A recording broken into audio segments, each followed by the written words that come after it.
दोस्तों एक बड़ी भर्ती स्टाफ सिलेक्शन कमीशन की तरफ से निकाली गई है जिसमें टोटल वैकेंसी है 39,481। तो चलिए दोस्तों इस नोटिफिकेशन के बारे में जानते हैं कि ये भर्ती कहाँ निकली है और इसको अप्लाई करने की जो लास्ट डेट है वो क्या है।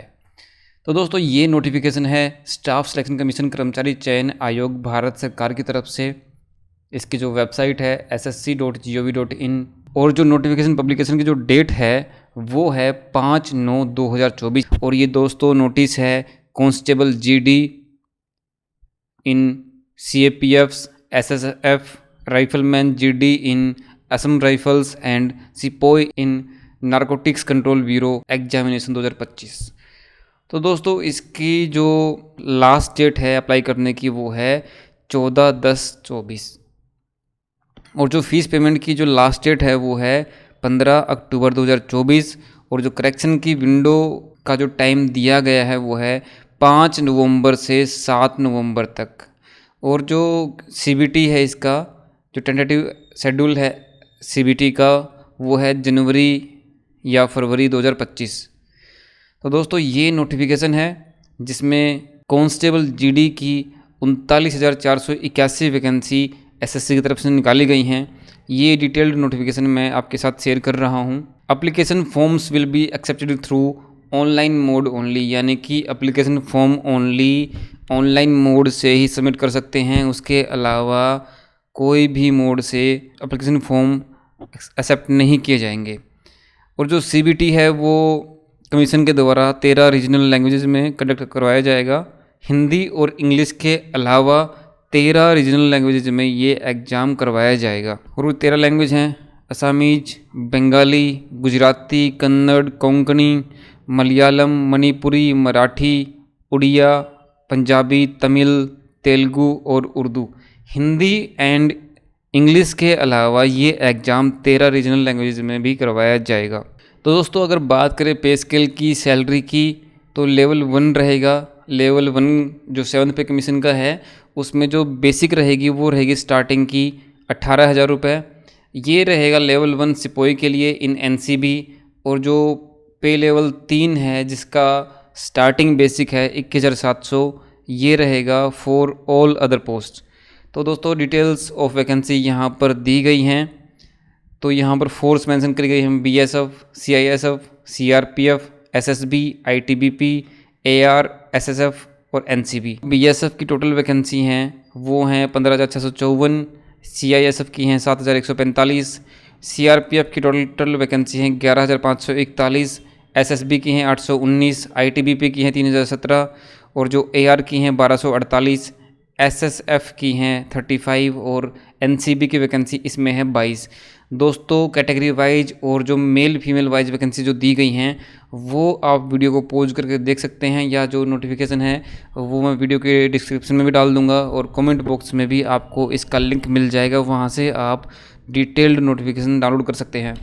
दोस्तों उसके बाद अगर हम बात करें एज लिमिट की, तो एज लिमिट 18 से 23 रहेगी एज ऑन 1/1/2025। अपर एज में रिलैक्सेशन दी गई है वो यहाँ पर मेंशन करी गई है। SC ST के लिए 5 साल का, OBC के लिए 3 साल, ex serviceman 3 years after deduction of the military service, यानी कि मिलिट्री सर्विस डिडक्शन करने के बाद 3 साल की यहाँ पर मेंशन करी गई हैं।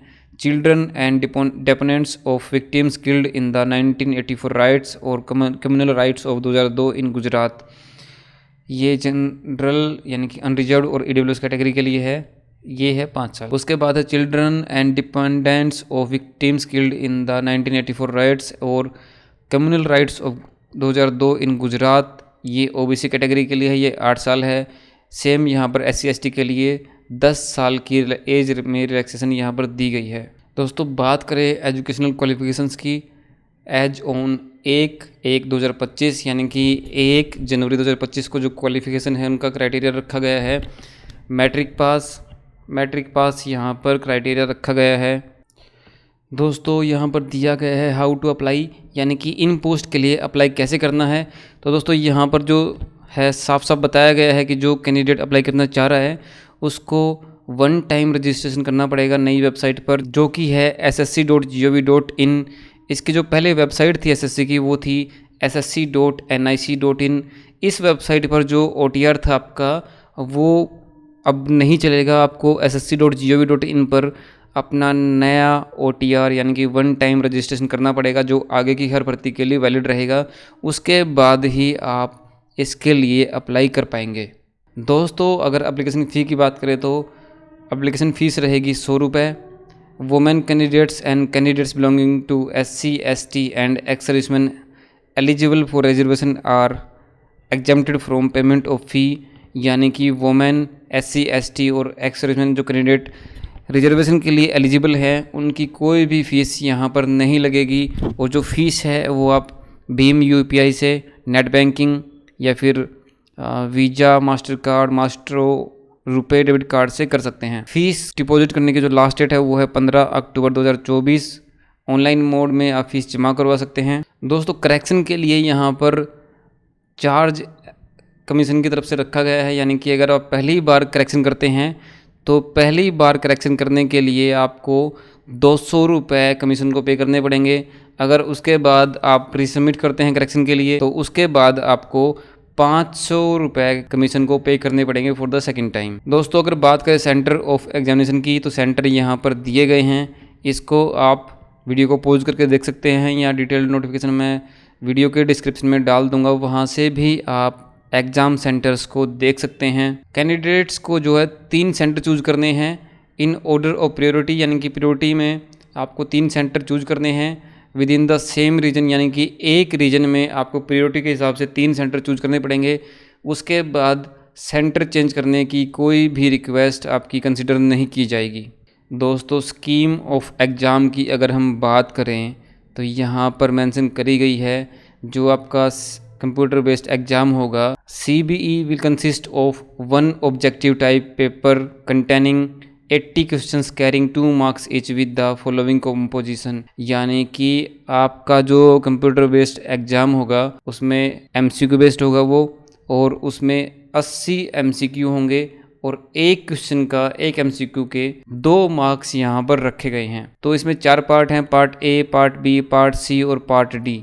पहला पार्ट है general intelligence and reasoning. Number of question सबके सेम है 20 20 20 20 और मैक्सिमम मार्क्स भी इनके सेम है 40 40 40 और 40। ड्यूरेशन ऑफ एग्जाम है वो है 60 मिनट्स का। यानी कि 1 घंटे का टाइम आपको मिलेगा इन 80 क्वेश्चंस को सोल्व करने के लिए। दूसरा पार्ट है इसमें general knowledge and general awareness का। तीसरा है एलिमेंट्री मैथमेटिक्स का और चौथा पार्ट है इसमें इंग्लिश और Hindi. All the questions will be of objective multiple choice type. The CBE will be conducted in English, Hindi and 13 other regional languages जो मैंने आपको ऊपर बताई थी। और नेगेटिव मार्किंग भी इसमें रहेगी। Negative marking of 0.25 marks for each wrong answer यहाँ पर रहने वाली है। यानी कि 1/4 यहाँ पर नेगेटिव मार्किंग रहेगी। 4 क्वेश्चन गलत होने पर आपका 1 नंबर कट जाएगा। एग्जाम की डेट जो है आपको वेबसाइट पर इन्फॉर्म कर दी जाएगी। नॉर्मलाइजेशन का फॉर्मूला भी यहाँ पर कमीशन के द्वारा इम्प्लीमेंट किया जाएगा। उसके बाद ही स्कोर आपके पोर्टल पर दिखाए जाएंगे। दोस्तों, सिलेबस यहाँ पर दिया गया है, आप नोटिफिकेशन में देख सकते हैं, या इसके लिए मैं एक अलग से वीडियो भी आपके लिए ले आऊँगा जिसमें कि पूरा सिलेबस और पैटर्न जो है वो मैं आपके साथ डिस्कस कर सकता हूँ। उसके बाद दोस्तों इसमें PST है, फिजिकल स्टैंडर्ड टेस्ट और फिजिकल एफिशिएंसी टेस्ट। इसकी डिटेल्स आप यहाँ पर देख सकते हैं। दोस्तों, अगर बात करें मोड ऑफ सिलेक्शन का तो इसमें कंप्यूटर बेस्ड एग्जाम होगा, PST होगा, PET होगा और medical exam and document verification, ये स्टेप इसमें रहेंगे। Candidate scoring the following minimum qualifying marks without adding bonus marks to NCC certificate holders in the CBE will be considered eligible for shortlisting to the next stage. यानी कि इसमें जो आपका computer based exam है वो qualifying in nature है और qualifying का के जो परसेंटेज मार्क्स यहाँ पर हैं वो दिए गए हैं। जनरल के लिए 30%, OBC और EWS कैटेगरी के लिए 25% और उसके अलावा जो अदर कैटेगरीज हैं उनके लिए 20% क्वालिफाइंग मार्क्स मेंशन करे गए हैं। जो कैंडिडेट इन के हिसाब से क्वालिफाई करेगा उसको ही नेक्स्ट स्टेज के लिए बुलाया जाएगा। दोस्तों, ये नोटिफिकेशन था SSC की तरफ से जिसमें टोटल वैकेंसी जो दिखाई गई हैं वो हैं 39,481। दोस्तों, इन्फॉर्मेशन आपको कैसे लगी कमेंट करके ज़रूर बताएं, वीडियो को लाइक करें, शेयर करें और चैनल को सब्सक्राइब भी ज़रूर करें। धन्यवाद। जय हिंद, जय भारत।